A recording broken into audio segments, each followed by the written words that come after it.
വിജയേട്ടാ നമസ്കാരം. നമസ്കാരം. വിശേഷങ്ങളൊക്കെ അറിഞ്ഞു കാണുമല്ലോ. കോൺഗ്രസ് മൊത്തത്തിൽ ഞെട്ടിത്തരിച്ചിരിക്കുകയാണ്. വിഴിഞ്ഞം തുറമുഖത്തിന്റെ ഉദ്ഘാടന വേദിയിൽ വെച്ച് നരേന്ദ്രമോദി ശശി തരൂരിന് മാത്രമാണ് കൈ കൊടുത്തത്. അതിനു മുമ്പ് അദ്ദേഹം രാജീവ് ചന്ദ്രശേഖരന്റെ തോളിൽ തട്ടി. അത് പിന്നെ ബി.ജെ.പിയുടെ സംസ്ഥാനത്തെ പ്രസിഡന്റ് ആയതുകൊണ്ടാണെന്ന് പറയാം. പക്ഷെ ശശി തരൂരിന് കൈ കൊടുത്തു. ശശി തരൂർ ആണെങ്കിൽ നിരന്തരം കോൺഗ്രസിനെ വിമർശിച്ചുകൊണ്ടിരിക്കുകയാണ്. ബി.ജെ.പി ആണെങ്കിൽ പൂഴ്ത്തിക്കൊണ്ടിരിക്കുകയാണ്. ശശി തരൂർ ബി.ജെ.പി പാളയത്തിലേക്ക് വരുമോ എന്നുള്ളൊരു ചോദ്യമുണ്ട്. അതവിടെ നിൽക്കട്ടെ.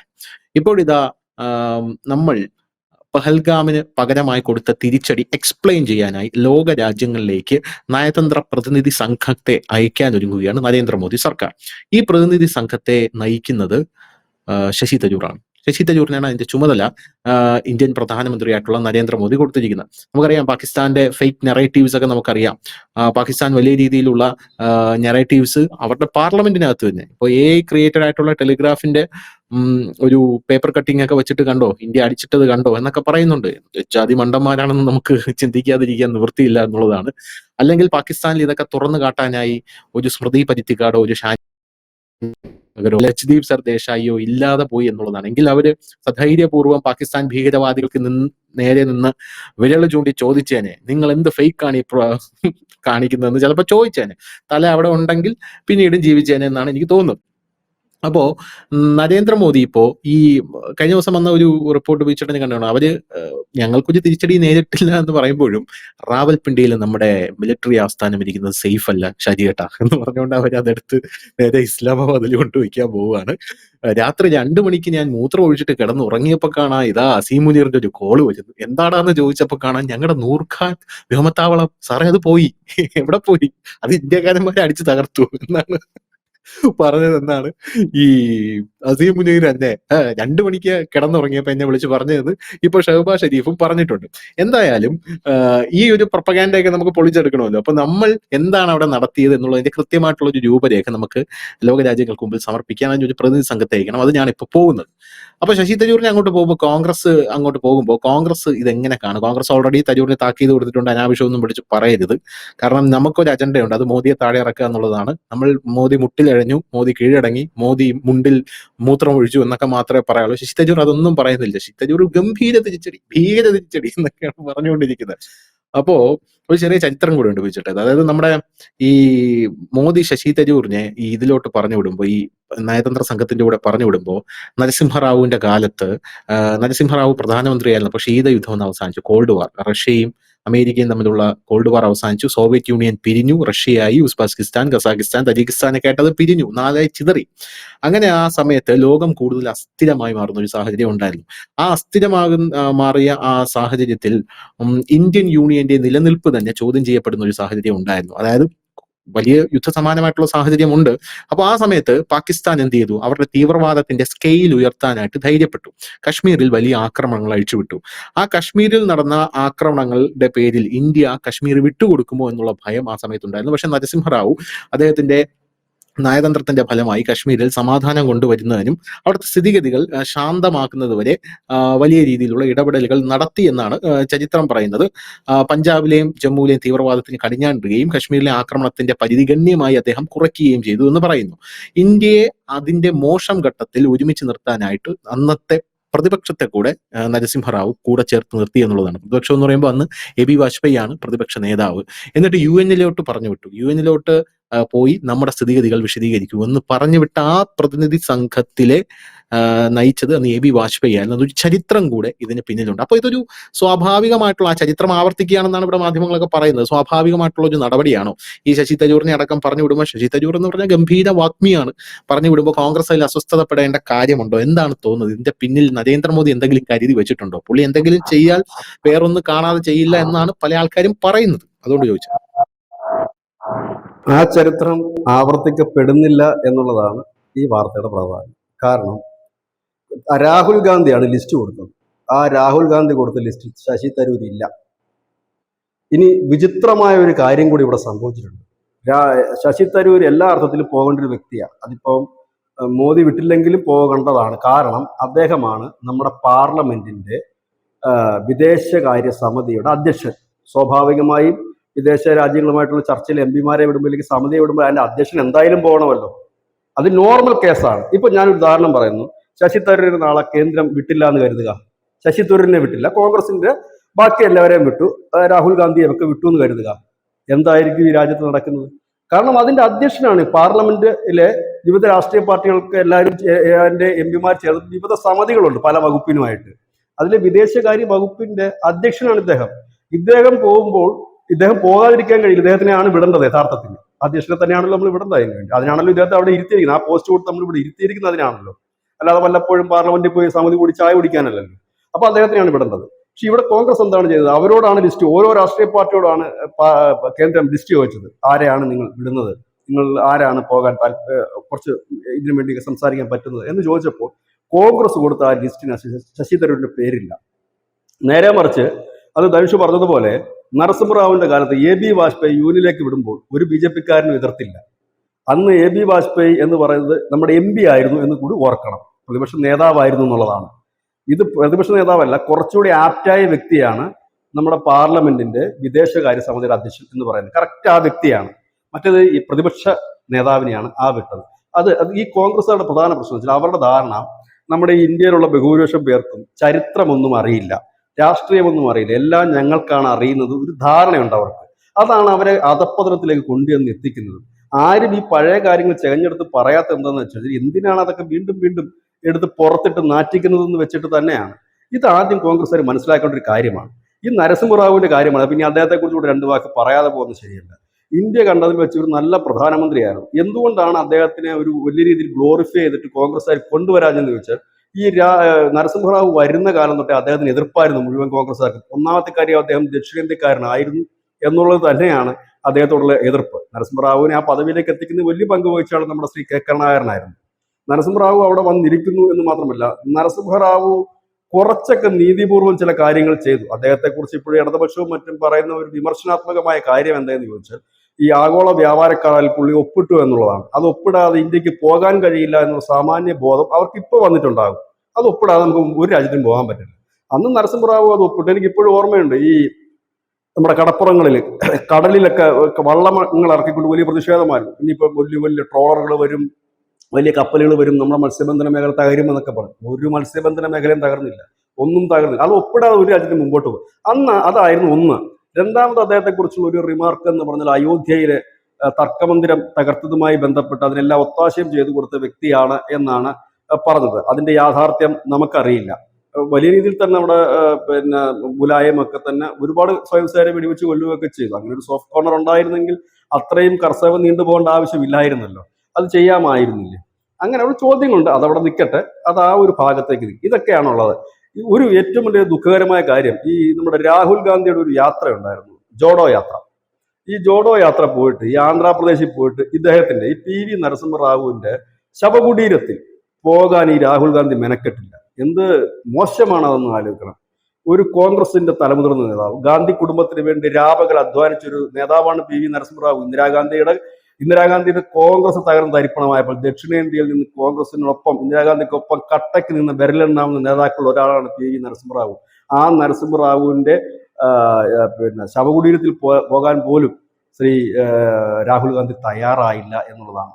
അതായത് ഇവർ പറയുമല്ലോ, ഇവർക്ക് വേണ്ട കാര്യം വെച്ചാൽ ഈ ഇന്ത്യ ചരിത്രം എപ്പോഴും നെഹ്റുവിന്റെയും ഇന്ദിരയുടെയും പേരിൽ നിറഞ്ഞു നിൽക്കണം. ഇവിടെ മറ്റ് പ്രധാനമന്ത്രിമാരൊന്നും ഉണ്ടായിരുന്നില്ല, ഇല്ലെങ്കിൽ അവരൊക്കെ ഒന്നും അല്ലായിരുന്നു. അതിന്റെ ഒരു വലിയ ഫ്രസ്ട്രേഷൻ ഇവർക്കുണ്ട്. അതാണ് മോദി എന്തെങ്കിലും ചെയ്യുമ്പോഴത്തേനും ഇവർക്ക് ഉടനെ തുടങ്ങും, ഇന്ദിര ഉണ്ടായിരുന്നെങ്കിൽ, ഇന്ദിരയെ വിളിച്ചിരുന്നെങ്കിൽ എന്ന് പറഞ്ഞുകൊണ്ടേയിരിക്കും. ഇന്ദിരയ്ക്ക് ശേഷം ഇവിടെ എത്ര കോൺഗ്രസിന്റെ പ്രധാനമന്ത്രിമാർ വന്നു? സാക്ഷാൽ ഇന്ദിരാഗാന്ധിയുടെ മകൻ തന്നെ ശ്രീ രാജീവ് ഗാന്ധി രാജ്യം ഭരിച്ചില്ലേ? എന്നിട്ട് എന്തുകൊണ്ടാണ് നടന്നു? ഇവിടെ ഒന്നും നടന്നിട്ടില്ല. എന്നാൽ അദ്ദേഹത്തിന്, ഞാൻ വിമർശിക്കുകയല്ല, അദ്ദേഹത്തിനും ഒരുപാട് നല്ല ഐഡിയകളുണ്ട്. അദ്ദേഹം നടപ്പാക്കാൻ ശ്രമിച്ചതാണ്. പ്രത്യേകിച്ച് കമ്പ്യൂട്ടർ വൽക്കരണം പോലെയുള്ളവ നമ്മൾ കുറച്ചുകൂടെ അഡ്വാൻസ്ഡ് ആയിട്ട് പോകണമെന്ന് ചിന്തിച്ച ഒരു വ്യക്തിയാണ് അദ്ദേഹം. അതുപോലെ തന്നെ നമുക്ക് ഒരുപാട് എയർപോർട്ടുകൾ വേണമെന്ന് ചിന്തിച്ചൊരു വ്യക്തിയാണ് അദ്ദേഹം. ഒരു പൈലറ്റ് കൂടി ആയിരുന്നു. അപ്പം അങ്ങനെയൊക്കെ ചിന്തിക്കുകയും അതിനുവേണ്ടി പക്ഷെ അദ്ദേഹത്തിന് പ്രവർത്തിക്കാൻ കഴിഞ്ഞില്ല. ഒരു സുപ്രഭാതത്തിൽ ഗതികെട്ട് അദ്ദേഹം പറഞ്ഞൊരു കാര്യം കൂടിയുണ്ട്. അതും കൂടെ നമ്മൾ ഈ അവസരത്തിൽ ഈ നരേന്ദ്രമോദി ഭരിക്കുമ്പോൾ നമ്മൾ അതും കൂടെ മനസ്സിലാക്കണം. അദ്ദേഹം പറഞ്ഞൊരു കാര്യം, 1 രൂപ കേന്ദ്ര സർക്കാർ കൊടുത്താൽ 10 പൈസയാണ് താഴെത്തട്ടിലെത്തുന്നത്, ബാക്കി 90 പൈസയും ഇടനിലക്കാർ അടിച്ചു മാറ്റുകയാണ്, ഉദ്യോഗസ്ഥന്മാരും രാഷ്ട്രീയ നേതാക്കളും ഒക്കെ എന്ന് അദ്ദേഹം പറയുന്ന ഒരു സാഹചര്യം കൂടി വന്നു. എനിക്ക് തോന്നുന്നത് കുറച്ചൊക്കെ നല്ല മനസ്സുണ്ടായിരുന്ന ഒരു വ്യക്തിയാണ് രാജീവ് ഗാന്ധി എന്ന് എനിക്ക് തോന്നിയിട്ടുണ്ട്. കാരണം അദ്ദേഹം ഒരു പൊളിറ്റീഷ്യൻ ആയിരുന്നില്ല. അതുകൊണ്ടായിരിക്കും അദ്ദേഹത്തിന് ആഗ്രഹം മറ്റു രാജ്യങ്ങളിൽ കാണുന്ന ആ പരിഷ്കാരങ്ങളൊക്കെ ഇവിടെ വരുത്തണം. പക്ഷെ അത് ഇന്ത്യയാണെന്നും സ്വന്തം പാർട്ടിക്കാർ തന്നെ ചതിയൊരുക്കുമെന്നും കുഴിവെട്ടുമെന്നും അദ്ദേഹം ഒരിക്കലും വിചാരിച്ചിട്ടുണ്ടാകില്ല. ഇപ്പോഴും ദുരൂഹമായി നിൽക്കുന്ന അനവധി കാര്യങ്ങൾ അദ്ദേഹം മരണവുമായി ബന്ധപ്പെട്ടുമൊക്കെ നമുക്ക് കാണാൻ കഴിയുന്നതാണ്. അപ്പം ഇവർക്ക് നെഹ്റുവിലും ഒപ്പം തന്നെ ഇന്ദിരയിലും മാത്രം ഈ രാജ്യം തളച്ചിടണം എപ്പോഴും. അതിനിടയ്ക്കുള്ള ആരെങ്കിലും അവരുടെ തന്നെ പ്രധാനമന്ത്രിമാരെ ഒന്നും അവർക്ക് അങ്ങോട്ട് അംഗീകരിക്കുക വലിയ പ്രയാസമുള്ള ഒരു കാര്യമാണ്. അപ്പൊ ഇതാണ് കോൺഗ്രസിനെ എപ്പോഴും കൊണ്ട് കുഴിയിൽ ചാടിക്കുന്ന ഒരു പ്രധാനപ്പെട്ട കാര്യം. ഇവിടെ നരേന്ദ്രമോദി ചെയ്ത 2 സന്ദേശങ്ങളാണ് ഇതുമൂലം നൽകാൻ ശ്രമിക്കുന്നത്. 4 കാര്യങ്ങളാണ് പ്രധാനമായിട്ടും ഈ സമിതി അംഗങ്ങൾ രാജ്യങ്ങൾ ബോധിപ്പിക്കാൻ ശ്രമിക്കുന്നത്. അതായത് യൂറോപ്യൻ യൂണിയൻ രാജ്യങ്ങളിൽ പോകുന്നുണ്ട്, ആഫ്രിക്കയിൽ പോകുന്നുണ്ട്, മിഡിൽ ഈസ്റ്റിൽ പോകുന്നുണ്ട്. പ്രധാനമായും ഈ 3 പോകുന്നത്. 4ാമത് നമ്മുടെ ഈ ആസിയാൻ രാജ്യങ്ങളിലേക്ക് പോകുന്നുണ്ട്. അങ്ങനെ 4 കാര്യങ്ങളാണ് അവർ പറയുന്നത്. ഒന്ന്, പഹൽഗാമിൽ എന്താണ് സംഭവിച്ചത്? ഒരു കാര്യം അതാണ് നമ്മുടെ ഈ എംപിമാർ വിശദീകരിച്ചു കൊടുക്കുന്നത്. 2, നമ്മൾ എന്താണ് അതിന് പകരമായി ചെയ്തത്? അവിടുത്തെ ടെറർ ഗ്രൂപ്പ് അറ്റാക്കുകൾ നമ്മൾ അറ്റാക്ക്. 3ാമത് നമ്മൾ പറയുന്ന കാര്യം, ഇനിയും ഭീകരാക്രമണം ഉണ്ടായാൽ പാകിസ്ഥാനെ തിരിച്ചടിക്കും ശക്തമായി തന്നെ. അങ്ങനെ ഒരു നമ്മുടെ സ്റ്റാൻഡ്, ഇപ്പോഴത്തെ നമ്മുടെ പുതിയ സ്റ്റാൻഡ് ലോകരാജ്യങ്ങളെ അറിയിക്കുകയാണ്. അതായത് ഞങ്ങൾക്ക് ഇനി ഭീകരവാദം ഉണ്ടായിക്കഴിഞ്ഞാൽ പഴയതുപോലെയല്ല, അടുത്ത സെക്കൻഡ് ഞങ്ങൾ പാകിസ്ഥാനെ അടിക്കും, അതും ചെറിയ അടിയല്ല അടിക്കുന്ന, അല്ല ഒന്നാന്തരം അടി അടിക്കും എന്നുള്ളതാണ് 3ാമത് പറയുന്ന കാര്യം. 4ാമത് പറയുന്ന ഒരു കാര്യം, ഭീകരവാദത്തിനെതിരെ ഞങ്ങൾ ഏറ്റവും മുൻനിരയിൽ നിന്ന് പോരാടുന്ന രാജ്യമാണ്. കാരണം കാലാകാലങ്ങളിലായി പാകിസ്ഥാൻ ഞങ്ങൾക്ക് ചെയ്തിരുന്ന കാര്യങ്ങൾ എന്താണെന്നുള്ള കാര്യം ലോകത്തെ ബോധ്യപ്പെടുത്തുക, ഭീകരവാദം കൊണ്ട് ഞങ്ങളുടെ രാജ്യത്തെ നശിപ്പിക്കാൻ ശ്രമിച്ച കാര്യങ്ങൾ ബോധ്യപ്പെടുത്തുക. ഒപ്പം തന്നെ ഈ സിന്ദൂർ ഓപ്പറേഷന്റെ വ്യക്തമായ ഒരു ചിത്രവും നൽകും. ഇപ്പൊ ഇവിടുന്ന് പോകുന്ന സമിതിയിൽ എനിക്ക് തോന്നുന്നു എല്ലാവരും തന്നെ നല്ല പ്രശസ്തരും പ്രഗത്ഭരും വാഗ്മികളും ഒക്കെയാണ്. ഇപ്പൊ DMKയുടെ കനിമൊഴിയാണ് ഒരു ബ്രിട്ടാസൊക്കെ ഉണ്ട്, ഒരു ഗ്രൂപ്പിന്റെ ലീഡർ കനിമൊഴിയാണ്. അപ്പം ഇവരൊക്കെ പോകുന്നതുകൊണ്ട് ഇവരൊക്കെ നന്നായിട്ട് ഈ പ്രസന്റ് ചെയ്യാൻ കഴിവുള്ള. ഇതിനകത്ത് വേറൊരു കാര്യം കൂടെ ഉണ്ട്. ഇപ്പോ MPമാരില്ലാത്ത രാഷ്ട്രീയ പാർട്ടികൾക്കുമൊക്കെ അവരൊരു ഇത് കൊടുത്തിട്ടുണ്ട് ചിലർക്കൊക്കെ. അസുദ്ദീൻ ഒവൈസി പോകുന്നുണ്ട്. അസുദ്ദീൻ ഒവൈസിക്ക് ഒരു MPയേ ഉള്ളൂ, അദ്ദേഹം പോകുന്നുണ്ട്. അതുകൂടാതെ തന്നെ മറ്റേ എന്റെ ഈ അസദുദ്ദീൻ ഒവൈസിയുടെ കാര്യം പറഞ്ഞപ്പോഴാണ് സംഘികൾ അസദുദ്ദീൻ ഒവൈസിയെ പുകഴ്ത്തി മരിക്കുക കേട്ടോ. കാരണം ഈ പാകിസ്ഥാനും ഇന്ത്യയും കൂടെ അടി നടത്തിയപ്പോ സംഘികൾ ഒവൈസിയെ നോക്കി പറയുന്നത് ആക്ച്വലി നിങ്ങളല്ല, ഞങ്ങളാണ് സംഘികൾ, ഞങ്ങളാണ് ഇങ്ങനെയൊക്കെ പറയേണ്ടത്. പക്ഷെ ഒവൈസി എന്ത് പെർഫോമൻസ് ആയിരുന്നു കേട്ടോ. സീരിയസ് ആയിട്ട് പുള്ളി ദേശസ്നേഹം കൊണ്ട് പുള്ളിക്ക് ഇരിക്കാൻ വയ്യായിരുന്നു. അമ്മാതിരി ഗംഭീരമായിട്ടുള്ള, ഇപ്പോഴും അതാണ് പുള്ളി പറയുന്നത്. പുള്ളി ഇന്ത്യ ഗവൺമെന്റിനെതിരെയോ ഇന്ത്യൻ പട്ടാളത്തിനെതിരെയോ ഒരു വാക്ക് പോലും പുള്ളി പറഞ്ഞിട്ടില്ല. കോൺഗ്രസ്സുകാരെ പോലെ അല്ലായിരുന്നു കേട്ടോ. അത് പറയേണ്ടത് തന്നെയാണ്. കാരണം പുള്ളിക്ക് ഏറ്റവും കൂടുതൽ അപ്രീസിയേഷൻ പ്രതിപക്ഷത്ത് ഒരാൾക്ക് കൊടുക്കണമെങ്കിൽ അത് ഒവൈസിക്ക് കൊടുക്കണമെന്നാണ് എന്റെ അഭിപ്രായം. കാരണം അത്ര ഗംഭീരമായിട്ടുള്ള പ്രസ്താവനകളാണ് പുള്ളി പാകിസ്ഥാൻ ഇറക്കിയതും. ഇന്ത്യൻ മുസ്ലിംസിന്റെ ഇടയിൽ രാജ്യസ്നേഹം പ്രകടിപ്പിക്കുന്നതിൽ ഒരു വലിയ പങ്ക് പുള്ളി വഹിച്ചിട്ടുണ്ടെന്നാണ് എന്റെ ഒരു പക്ഷം. ഈ അസുദ്ദീൻ ഒവൈസിക്ക് ഒരു ചീത്തപ്പേരുണ്ട് മുസ്ലിങ്ങൾക്കിടയിൽ, അറിയാവോ മനുഷ്യന്? കാരണം അസുദ്ദീൻ ഒവൈസിയുടെ പാർട്ടിയെ കുറിച്ച് ഈ മുസ്ലിം പാർട്ടികളുണ്ടല്ലോ, SDPI, മുസ്ലിം ലീഗ് പറയുന്നത് അറിയാം, BJPയുടെ B ടീമാണ് അസുദ്ദീൻ ഒവൈസി. അസുദ്ദീൻ ഒവൈസിയെ കളത്തിലിറക്കിയത് BJP ആണെന്നൊരു ചീത്തപ്പേരുണ്ട്. ഇപ്പൊ ആ ചീത്തപ്പേര് ഒന്നുകൂടെ കൂടും എന്നുള്ളതാണ് അദ്ദേഹത്തിന്റെ മറ്റൊരു വശം. പക്ഷെ അദ്ദേഹം വളരെ കറക്റ്റായിട്ട് തന്നെ, കാരണം BJPക്ക് ജയിക്കാൻ ബുദ്ധിമുട്ടുള്ള സ്ഥലങ്ങളിലൊക്കെ ഈ AIMIA, അതാണ് അസദുദ്ദീൻ ഒവൈസിയുടെ പാർട്ടി, അവരോട് സ്ഥാനാർത്ഥി ഇടും, ഒവൈസി പോയി പ്രസംഗിക്കും, അവിടെ ആ വോട്ട് അവർ പിടിച്ചു മാറ്റും, BJP ജയിക്കും എന്നൊക്കെയാണ് പ്രതിപക്ഷം ആരോപിക്കുന്നത്. BJPയുടെ B ടീമാണെന്നാണ് അവർ പണ്ടോട്ടേ പറയുന്നത്. ഇതോടെ കഴിഞ്ഞപ്പോഴത്തേനും BJPയുടെ B ടീം എന്നല്ല, BJPയുടെ ഒരു പാർട്ടാണെന്ന് വേണമെങ്കിൽ അവർക്ക് പറയാൻ കഴിയും ഈ സംഭവം. അപ്പം അതുകൂടാതെ തന്നെ നമ്മുടെ ഈ ഉദ്ധവ് താക്കറയുടെ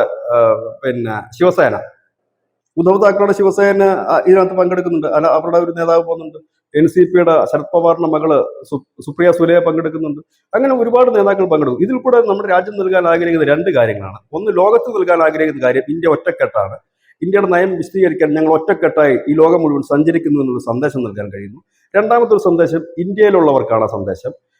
ഇവിടെ രാഷ്ട്രീയപരമായി നമുക്ക് വേർതിരിവുകളും കാര്യങ്ങളും ഒക്കെ ഉണ്ടാകാം. പക്ഷെ പ്രതിപക്ഷത്തിലേക്കൂടെ വിശ്വാസം എടുത്തു പോകുന്ന ഒരു കേന്ദ്ര സർക്കാരാണ് ഈ രാജ്യം ഭരിക്കുന്നത്. എന്തുകൊണ്ടാണ് AB വാജ്പേയിയെ നരസിംഹ റാവു അവിടെ വിട്ടത്?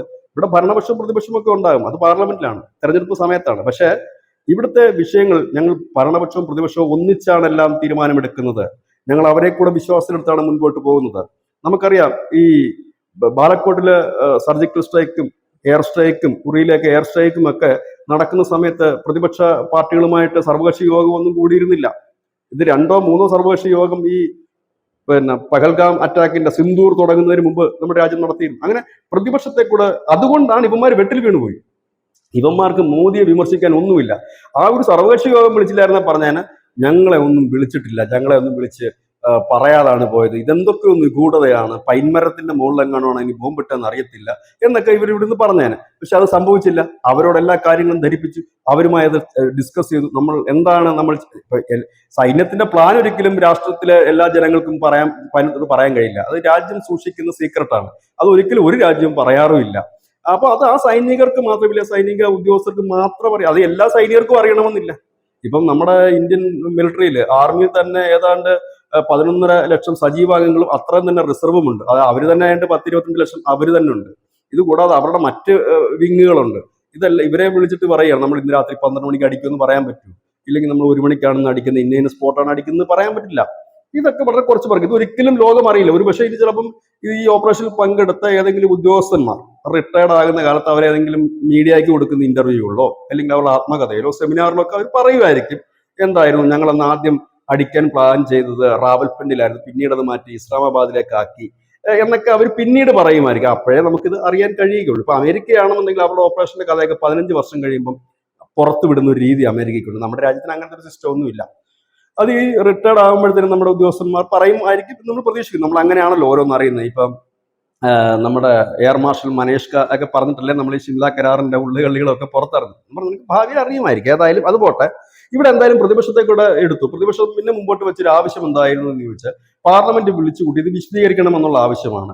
അതിപ്പോ അതിന് വലിയ അത്യാവശ്യമൊന്നുമില്ല. കാരണം ഇവിടെ നമ്മുടെ സേനാ വിഭാഗങ്ങൾ വന്ന ചിത്രങ്ങൾ സഹിതം വീഡിയോ സഹിതം കാണിച്ചു തന്ന കാര്യങ്ങളാണ്. ഇതിൽ കൂടുതലൊന്നും പാർലമെന്റ് അംഗങ്ങളോടും വിശദീകരിക്കാനില്ല. കാരണം ഈ പാർലമെന്റിൽ പോയി ഇരിക്കുന്നവരൊന്നും സൈനികരൊന്നും അല്ലല്ലോ അവിടെ നടന്ന എന്താ സംഭവം എന്നൊക്കെ വിശദീകരിച്ചു കൊടുക്കാൻ. അവിടെ നടന്ന സംഭവം എല്ലാവർക്കും അറിയാം. അപ്പൊ ധൃതിയൊന്നുമില്ല, അതൊക്കെ മതി, അതിന്റെ ആവശ്യമൊന്നുമില്ല. പാർലമെന്റ് സമിതി ഇപ്പൊ കൂടിയിട്ട് എന്തൊക്കെയാണ് സൈന്യം ചെയ്തത്, ഇനി ഏതൊക്കെ മിസൈലാണ് നമ്മൾ യൂസ് ചെയ്യുന്നതെന്നും പറഞ്ഞ് ഡിസ്കസ് ചെയ്യേണ്ട കാര്യമില്ല. അവിടെ പോയിരിക്കുന്ന ആരൊക്കെയാണ് നമുക്കറിയാം. നമ്മുടെ നാട്ടിലെ നേതാക്കന്മാർ തന്നെ, അവർക്ക് ഉള്ളതിനേക്കാൾ അത്രയും അറിവേ നമുക്കും ഉള്ളൂ, അവർക്കും ഉള്ളൂ. അതൊക്കെ അത്ര അറിഞ്ഞാൽ മതി. അങ്ങനെയാണ് എല്ലാ രാജ്യവും. അല്ലാതെ ജനങ്ങളോട് ഈ 140 കോടി ജനത്തിനോട് ചോദിച്ചിട്ട് അവിടെ കൊണ്ട് മിസൈൽ ഇടാൻ പറ്റുമോ? ഇല്ലെങ്കിൽ ഏത് മിസൈൽ ഇടണമെന്ന് ചോദിക്കാൻ പറ്റും? പഞ്ചായത്ത് വിളിച്ചു കൂട്ടിയിട്ട് അല്ലെങ്കിൽ ഗ്രാമസഭ വിളിച്ചു കൂട്ടിയിട്ട് നമുക്ക് പറയാൻ പറ്റും നാളെ നമ്മൾ ആക്രമിച്ചാൽ എങ്ങനെയുണ്ട് എന്ന് നമുക്ക് ചോദിക്കാം. അതൊന്നും നടക്കുന്ന കേസൊന്നുമല്ല. അപ്പം ഈ ഒരു ഇന്ത്യ ഇപ്പോൾ ചെയ്തിരിക്കുന്ന 2 പ്രധാനപ്പെട്ട സന്ദേശങ്ങളാണ്. ഒന്ന്, ലോകത്തിനോടുള്ള സന്ദേശം നമ്മൾ ഒറ്റക്കെട്ടാണെന്നും നമ്മുടെ സ്റ്റാൻഡ് ഇതാണെന്നും എല്ലാവരെയും കൊണ്ട് പറയിക്കുന്നു. രണ്ടാമത്തെ സന്ദേശം കൊടുത്ത് പ്രതിപക്ഷവും ഭരണപക്ഷവും വിശ്വാസത്തിലെടുത്ത് തന്നെയാണ് പോകുന്നത്. അല്ലാതെ ഭരണപക്ഷത്തിന്റെ മാത്രം താൻപോരിമയല്ല ഇവിടെ, ഇല്ലെങ്കിൽ ഭരണപക്ഷത്തിന്റെ മാത്രം ധാർഷ്ട്യമല്ല ഇവിടെ കാണുന്നത്. നിങ്ങൾ കൂടി ഉണ്ട് ഇതിൽ. നമ്മൾ ഒന്നാണ്, ഒറ്റക്കെട്ടായിട്ടാണ് ഇത് എടുക്കുന്നത് വെച്ചത്. ഇവിടെ കോൺഗ്രസിന് പറ്റിയത് ഒരു വലിയ അങ്കലാപ്പാണ്. കാരണം ഇതിൽ നിന്ന് മോഡി എടുത്തൊരു വലിയ മൈലേജ് ഉണ്ട്. അതില്ലാന്നൊന്നും നമുക്ക് പറയാൻ കഴിയില്ല ധനുഷേ. ഇപ്പോൾ നമ്മുടെ രാജ്യത്തുള്ളത് ഭയങ്കരമായ ഒരു ദേശീയ വികാരമാണ്, ദേശസ്നേഹമാണ്. അപ്പൊ ഇതിനകത്ത് ഭയങ്കര ദേശസ്നേഹമാണ്. വെറുതെയൊക്കെ നമ്മുടെ ദേശീയ പതാകയുടെ ഒരു ചിത്രം ഫേസ്ബുക്കിൽ പോസ്റ്റ് ചെയ്ത് കഴിഞ്ഞാൽ നാളെ ഇതുവരെ കിട്ടാത്ത ലൈക്കുകളായിരിക്കും നമുക്ക് കിട്ടുന്നത്. കാരണം അത്രത്തോളം വികാരം അറിഞ്ഞിരുന്നൊരു സമയം. അപ്പൊ ഇവിടെ എങ്ങനെ ഇടിച്ച് കയറാമെന്നാണ് കോൺഗ്രസ് നോക്കുന്നത്. ആദ്യം അവർ ഇന്ദിരാഗാന്ധി ഇറക്കി നോക്കി പാളിപ്പോയി, പിന്നീട് ഇറക്കി നോക്കി പാളിപ്പോയി. ഇപ്പൊ ശശി തരൂരിന്റെ കേസ് വന്നപ്പോൾ, പക്ഷെ ഇവര് ബുദ്ധിപൂർവ്വം ചെയ്താൽ മതിയായിരുന്നു. ശശി തരൂർ പാർലമെന്റ് സമിതിയുടെ അധ്യക്ഷനാണ്, അദ്ദേഹം പോട്ടെ, അദ്ദേഹമാണ് നല്ലത് എന്നൊരു ഡയലോഗ് പറഞ്ഞാൽ മതിയായിരുന്നു. അദ്ദേഹത്തെ ഇഷ്ടമല്ല ഇവന്മാർക്ക്, ഇഷ്ടമല്ലെങ്കിലും അങ്ങനെ പറഞ്ഞാൽ മതിയായിരുന്നു. പിന്നെ ഇദ്ദേഹം BJP-യോട് ചേരുമോ എന്ന് ചോദിക്കും. അദ്ദേഹം BJP ചേർന്നാലും ചേർന്നില്ലെങ്കിൽ BJP സംബന്ധിച്ച് ഒന്നുമില്ല. കാരണം എന്താണെന്നറിയാമോ? അദ്ദേഹത്തിന് ലീഗലി വരിക പ്രയാസകരമാണ്. കാരണം അദ്ദേഹം കോൺഗ്രസിന്റെ MP ആണ്. അദ്ദേഹത്തിന് രാജിവെക്കേണ്ടതായി വരും. രാജിവെച്ച് കഴിഞ്ഞിട്ട് BJP-ക്ക് പിന്നെ എവിടെയെങ്കിലും കൊണ്ടത് രാജ്യസഭ MP ആയിട്ട് ഇപ്പോഴത്തെ ഒരു സ്റ്റാൻഡിൽ അത് നടക്കുകയില്ലെന്ന്, അതൊക്കെ ഭാവിയിലുള്ള കാര്യം, അത് രാഷ്ട്രീയമാണ്. രാഷ്ട്രത്തെ ഇന്നിപ്പോ ശശി തരൂരിന്റെ റിപ്ലൈ എന്താണ് കണ്ടില്ലേ? അദ്ദേഹത്തിന് പേര് നൽകിയിട്ടില്ലെന്ന് പറഞ്ഞപ്പോൾ അദ്ദേഹം കൊടുത്ത റിപ്ലൈ, എന്നെ ക്ഷണിച്ചത്, ഇതിന് പോകാനായിട്ട് എന്നെ ക്ഷണിച്ചത് ഞാൻ രാജ്യത്തിന്റെ വിളിയായിട്ടാണ് കാണുന്നത്, ഞാൻ രാജ്യത്തിനൊപ്പമാണ് നിൽക്കുന്നത്. അതായത് പക്കായിട്ട് അദ്ദേഹം പറഞ്ഞത് ഞാൻ പാർട്ടിയല്ല രാഷ്ട്രത്തിനൊപ്പമാണെന്നാണ് അദ്ദേഹം ക്ലിയർ ആയിട്ട് പറഞ്ഞത്. നമ്മൾ ഇവിടെ സംസാരിക്കേണ്ടതും ചിന്തിക്കേണ്ടതും നമ്മുടെ രാഷ്ട്രത്തിനെ കുറിച്ചുള്ള കാര്യങ്ങളാണ്, രാഷ്ട്രീയമല്ല. അത് കോൺഗ്രസും കമ്മ്യൂണിസ്റ്റും BJP-യും JDU-യും ഒക്കെ ഉണ്ട്. അതുകൊണ്ട് പിന്നീട് എന്തൊക്കെ സമയം കിടക്കുന്നു, അവരുടെ റോള് വന്നിട്ടില്ല. അവരുടെ റോള് വരുമ്പോൾ നമ്മൾ അതൊക്കെ ചർച്ച ചെയ്യും, അത് വേറെ കാര്യം. ഇപ്പൊ ഇവിടെ രാഷ്ട്രത്തിന് വേണ്ടി അവരെല്ലാം ഒറ്റക്കെട്ടായിട്ട് പോകുന്നു. എന്തിന്? CPM ആണ് സാധാരണ എല്ലാത്തിനും കയറിയിട്ട് എന്തെങ്കിലും നമുക്ക് ഒരു കമന്റ് പറയുന്നത്. അവരുടെ ഭാഗത്ത് നിന്ന് ഒരു സ്റ്റേറ്റ്മെന്റും വന്നില്ല. അവർ തന്നെ ലിസ്റ്റ് കൊടുത്തു, ബ്രിട്ടാസ് ആണ് ഞങ്ങളുടെ പ്രതിനിധി എന്ന് പറഞ്ഞു. DMK തൊടുന്നതിനും പിടിക്കുന്നതിനൊക്കെ മോദിയെ ചീത്ത വിളിക്കുന്ന ഒരു മുഖ്യമന്ത്രിയാണ് സ്റ്റാലിന്റെ മോനും ഒക്കെ. സ്വന്തം പെങ്ങളെ തന്നെയല്ലേ സ്റ്റാലിൻ വിട്ടത്? സ്റ്റാലിൻ അല്ല, സ്റ്റാലിൻ വിട്ടത് പെങ്ങളെ തന്നെയല്ലേ, പോയിട്ട് വാ എന്ന് പറഞ്ഞിട്ടല്ലേ വിട്ടത്. ഇവിടെ ആ കോൺഗ്രസും വിട്ടു, അവർ വിട്ടില്ലെന്നല്ല പറഞ്ഞു, അവർ ആളെ വിട്ടു. പക്ഷെ അതിനകത്ത് പോകേണ്ട യഥാർത്ഥ ഒരു വ്യക്തി ശശി തരൂരായിരുന്നു. എങ്ങനെ നോക്കിയാലും പോകേണ്ട വ്യക്തി. കാരണം നിയമപരമായി നോക്കിയാലും അദ്ദേഹം നമ്മുടെ പാർലമെന്റ് സമിതിയുടെ, അതായത് വിദേശകാര്യ വകുപ്പിന്റെ വിദേശകാര്യ സമിതിയുടെ അധ്യക്ഷനാണ്. അപ്പൊ അദ്ദേഹത്തിന്റെ പേര് വെട്ടി എന്ന് പറയുമ്പോൾ എത്രത്തോളം അവരുടെ നിലവാരം താന്നു, അല്ലെങ്കിൽ ശശി തരൂരിനോടുള്ള വൈരാഗ്യം എന്തുമാത്രമാണ്. അതിനകത്ത് മറ്റൊരു വരി കൂടെ ഉണ്ട് ആ വാർത്തയിൽ. രാഹുൽ ഗാന്ധി നേരിട്ടാണ് ഈ ലിസ്റ്റ് തയ്യാറാക്കിയത്. രാഹുൽ ഗാന്ധി എന്തുമാത്രം ചെറുതായി. ഒന്നുമില്ലെങ്കിൽ ആ ഒരു പാവഭാരം ഗാർഗയുടെ തലയിലെങ്കിലും കൊണ്ട് വെച്ചാൽ മതിയായിരുന്നു, ഇല്ലെങ്കിൽ വേറെ ആരുടെയെങ്കിലും തലയെ കൊണ്ട് വെച്ചാൽ മതിയായിരുന്നു. പക്ഷെ ഇത് അങ്ങനെയും കൂടി വാർത്ത പുറത്ത് വരുന്നുണ്ട്. പക്ഷെ അത് തരൂരിന്റെ സ്റ്റാൻഡാണ്, നല്ല സ്റ്റാൻഡ്. ഇവിടെ രാജ്യം ഒറ്റക്കെട്ടായി നിൽക്കേണ്ട സമയമാണ്. ഇപ്പൊ എല്ലാ രാഷ്ട്രീയ പാർട്ടികളും ഒറ്റക്കെട്ടായി നിൽക്കും. ഇതെല്ലാം കഴിഞ്ഞിട്ട് നമുക്ക് തല്ലാം. ഇഷ്ടംപോലെ സമയം കിടപ്പുണ്ട്. നമുക്ക് ഇത് കഴിഞ്ഞിട്ട് ഒരുപാട് സമയം ഇതിനെക്കുറിച്ച് ചർച്ച ചെയ്യാനുണ്ട്. കാരണം ഇനിയിപ്പോൾ 2 ഇലക്ഷൻ വരുവാ. നമുക്ക് പഞ്ചായത്ത് തെരഞ്ഞെടുപ്പ് വരുന്നുണ്ട്, നിയമസഭാ തെരഞ്ഞെടുപ്പ് വരുന്നുണ്ട്, 5 സ്റ്റേറ്റിലേക്ക് നിയമസഭാ തെരഞ്ഞെടുപ്പ് വരുന്നുണ്ട്. ആ സമയത്തൊക്കെ നമുക്ക് ഇത് വാരി വലിച്ചിട്ട് ഒട്ടിക്കാതെ ചർച്ച ചെയ്യാമല്ലോ. സമയം കിടക്കുകയല്ലേ. ഇലക്ഷന് മുമ്പ് ഒരുപാട് സമയമുണ്ട്. അപ്പൊ നിങ്ങൾ ഇങ്ങനെ ചെയ്തില്ലേ, ഞങ്ങൾ അങ്ങനെ ചെയ്തില്ലേ എന്നൊക്കെ പറയാൻ ചിലപ്പോൾ അങ്ങനെ ആ ഇലക്ഷൻ സമയത്ത് പറയാൻ കോൺഗ്രസിന് ഒരു ഭയം കാണും. ചിലപ്പോൾ അതുപോലും മോദിക്ക് അനുകൂലമായി വന്നു പോയാലോ എന്നുള്ളൊരു ഭയം കാണാം. ഇലക്ഷൻ കഴിയുന്നതിന് മുമ്പേ ഈ സംഭവം എല്ലാം എങ്ങനെയെങ്കിലും ഒക്കെ ഒന്ന് ഒതുക്കി തീർക്കട്ടെ, അങ്ങോട്ടും ഇങ്ങോട്ടും ഒക്കെ തെറി പറഞ്ഞ്. എന്നിട്ട് ഇലക്ഷൻ ആകുമ്പോഴേക്കും നമുക്ക് സാധാരണ വിഷയങ്ങളൊക്കെ സംസാരിച്ച് ഇലക്ഷൻ അഭിമുഖീകരിക്കുക. ഈ ഇൻഡെക്സും ഫാസിസവും മാധ്യമ സ്വാതന്ത്ര്യവും നമ്മുടെ പട്ടിണിയുടെ സൂചികയും ഇതൊക്കെ നമുക്ക് രാജ്യത്തിന് അകത്തേക്ക് വരാം. രാജ്യത്തിന് ഇപ്പൊ തീവ്ര ദേശീയത ആളിക്കത്തുന്ന ഒരു സമയം ആയതുകൊണ്ട് തന്നെ വിജേട്ടൻ പറഞ്ഞ വളരെ കറക്റ്റാണ്. അവര് എങ്ങനെയെങ്കിലും ഈ ഇതിനകത്തൊരു ഇടിച്ചു കയറാനായിട്ടുള്ള ഒരു ശ്രമം നടത്തുകയാണ്. ഈ തീവ്ര ദേശീയത ഇത് ഞങ്ങൾക്ക് കൂടെ ഉള്ളതാണെന്ന് പറഞ്ഞത് നടക്കുന്നില്ല. എന്തായാലും അതിപ്പോ കുറ്റം പറഞ്ഞിട്ട് കാര്യമില്ല. ഇപ്പോ ഭരണാധികാരികൾക്ക് നട്ടലുണ്ടായി കഴിഞ്ഞാൽ സ്വാഭാവികമായിട്ടും അവർ ക്രെഡിറ്റ് അടിച്ചുകൊണ്ട് പോകും എന്നുള്ളതാണ്. ക്രെഡിറ്റ് അടിച്ചുകൊണ്ട് പോകുന്നതല്ല, ജനങ്ങൾ മോദി ക്രെഡിറ്റ് ഒന്നും പറയുന്നില്ല. മോദി ഇതുവരെ ഞാൻ ആണ് ഇതിന് മുഴുവൻ നേതൃത്വം കൊടുത്തതെന്നോ ഞാൻ ഇത് ചെയ്യുന്നു ഒന്നും പറയാം. മോദി വന്ന് പറഞ്ഞത് സൈന്യം അടിച്ചു, സൈന്യത്തിന് ഫ്രീ ഹാൻഡ് കൊടുത്തു, നിങ്ങൾ എന്തോ ചെയ്യുന്നെങ്കിൽ ചെയ്തോ, ബാക്കി ഞാൻ നോക്കിക്കോളാം എന്നാണ് ഞാൻ പറഞ്ഞിട്ടുള്ളത് എന്നാണ് മോദി പറയുന്നത്. എന്തായാലും ഓക്കെ, താങ്ക് യു ബിച്ചേട്ടാ, താങ്ക് യു സോ മച്ച്.